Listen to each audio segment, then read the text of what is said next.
So we are welcome back to session 5, which talks about brand loyalty.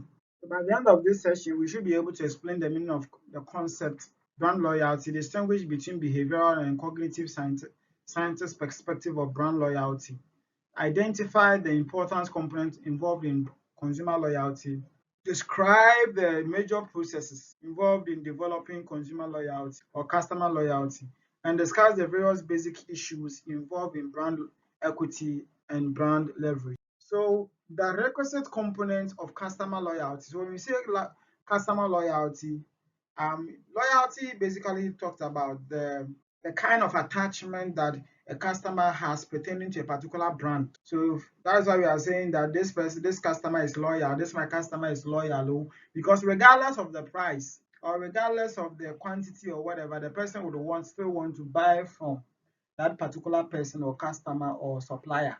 So that is customer loyalty. When the customer is loyal, that particular customer always would want to come and buy from that particular retailer or that business. So that is what we mean by customer loyalty.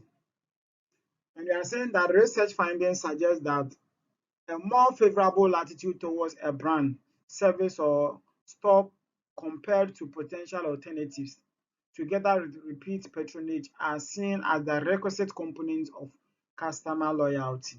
An integrated conceptual framework views consumer loyalty as a relationship between an individual's relative attitude towards an entity, such as a brand, service, store, or a vendor, and patronized behavior. Now, the consumer's relative attitude consists of two dimensions. So the strength of the attitude and the degree of attitudinal differentiation among competing brands. So when a person is loyal, we are saying that it consists of two dimensions. It based on the strength of the attitude. So if the attitude towards that particular brand is very strong, then the consumer tends to be loyal. And then the degree of attitudinal differentiation among competing brands. So how distinguishing the brands are from the competing brands. So if the brand that the consumer is loyal to is kind of differentiated or is different from that of other competing brands, then the consumer or the customer tends to be loyal to that particular. So this is basically the component or the dimension of relative attitude to a particular product. So this is a diagram that depicts brand loyalty as a function of attitude and patronage behavior. So we have the repeat patronage, and then we have the relative attitude. So you realize that if the relative attitude is strong, in other words, if the relative attitude towards the brand is very high, and if the repeat patronage is also high, there's loyalty. There is always loyalty. But when the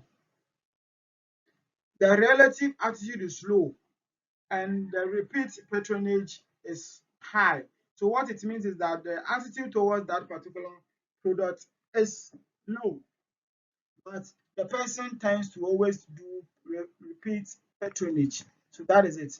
So this is what, so low and relative, and then we have high relative repeat purchase. So now here we say that we have what you call the furious loyalty.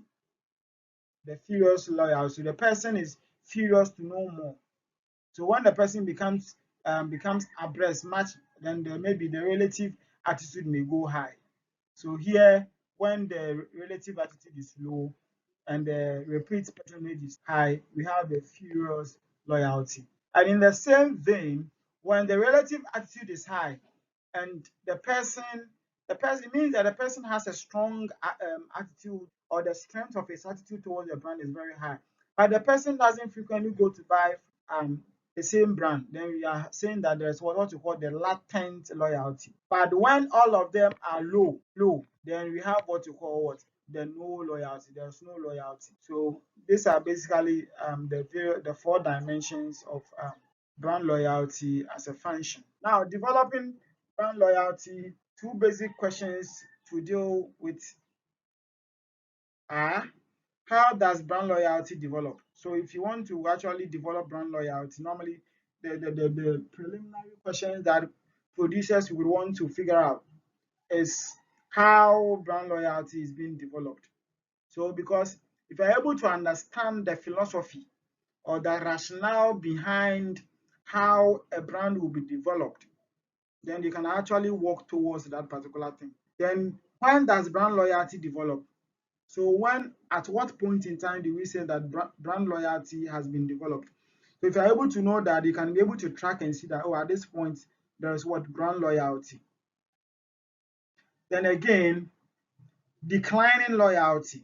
There are instances where a person may be loyal to a particular brand, and there may be a time where the person may decline loyalty. So we want to look at some of the instances. So some of the reasons given for brand loyalty decline or decline in brand loyalty are consumers' boredom or dissatisfaction with a product.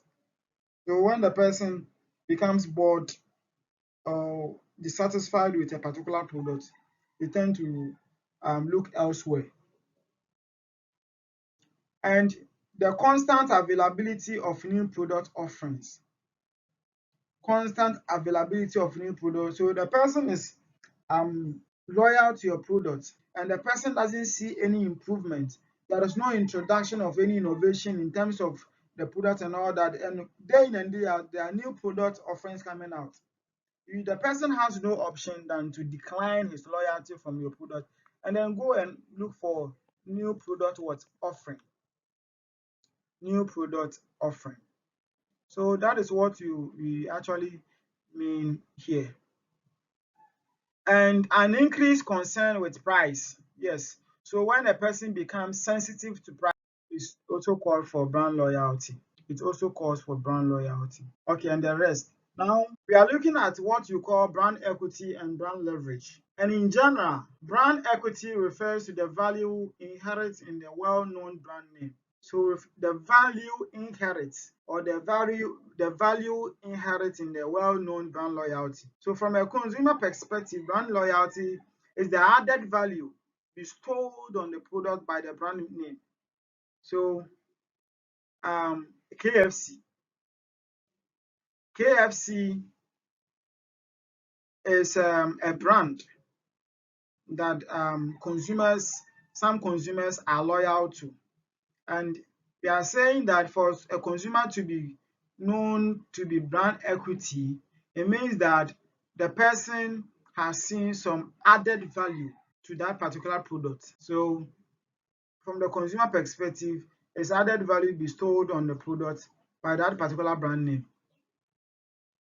Then brand leverage, often called familiar branding or family branding, sorry. And apparently, indeed, it's more fun to me. Why people should forgive me? I've not eaten. So often called family branding. So brand extension or umbrella branding refers to marketers capitalizing on brand equity by using an existing brand name for new products. If done correctly, consumers will assign some of the characteristics of the existing brand to the new product carrying that name. So we have what we call the family branding. When you use an existing name, so for example, Hilton Hotel. So Hilton is one of the contributors to the hospitality industry or the hotel business. Thomas Cook is known to be a contributor to tourism. A person who first developed or came up with an ideology of what mass tourism, Thomas Cook. You get it? So such a person has actually developed or come up with a particular brand, and somebody may want to leverage on that. They may want to use that particular name because it has some form of prestige, some form of goodwill. So that is what you call the brand leverage. Using an existing name for a new product or existing brand name for a new product. So these are also, so we are saying that successful brand leverage generally requires that the original brand have a strong positive image and that the new product fits with the original product on at least one of the four dimensions. So normally we use brand leverage when we think that the product is in conformity or is in conjunction with the new one. So when, for example, complement, or when it is a substitute, or let's say transfer. Consumers see the new product as requiring the same manufacturing skills as the original. So this person was doing this, it has transferred to this person, and it's the same thing. So why don't we? Then image also as a. Then what are the benefits of brand equity? So brand equity, when there is an added value bestowed on a particular brand name, what are the benefits? So we are saying that brand equity facilitates the acceptance of new products. So when people see that there has been a value added to a particular brand name, they actually accept it. So there will be social acceptance. People try to accept it and use it. It also enhances perceived values, perceived quality, and premium pricing. So basically, this is all that you are supposed to know about brand image or brand loyalty, brand um, leverage, and brand equity.